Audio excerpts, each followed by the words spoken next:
Morning everyone, welcome back to the channel. Today we're replacing this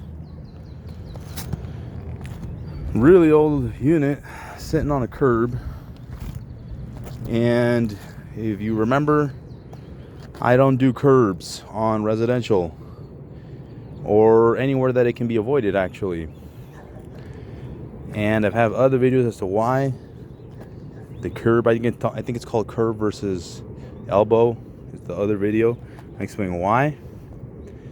But pretty much it's simple. Curbs make more noise, they reduce airflow.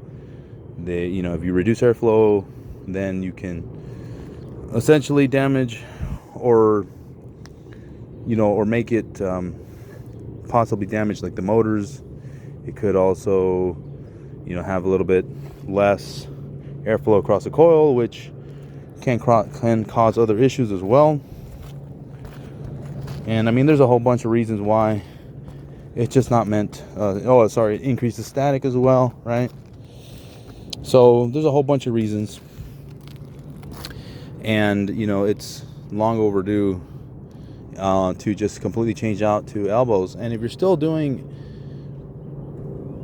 curbs, you need to go to a class talking about why you shouldn't do curbs or install elbows if possible, and that'll really open up your eyes as to why you shouldn't do it. But we're gonna go ahead and get started on this. All right, well, that's the finished product, y'all.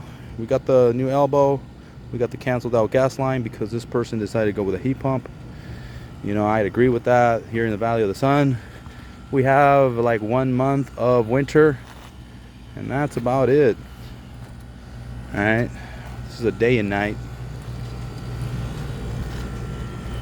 It's the line that I prefer from Carrier for how good customer service they have. And there's the elbow. Remember, this was a curb at one point, and I'm sure most people would agree that this looks better, and it's definitely going to work better. So that's pretty much it, y'all. Thanks for watching. Like, subscribe, comment, and we will see you on the next one. Peace.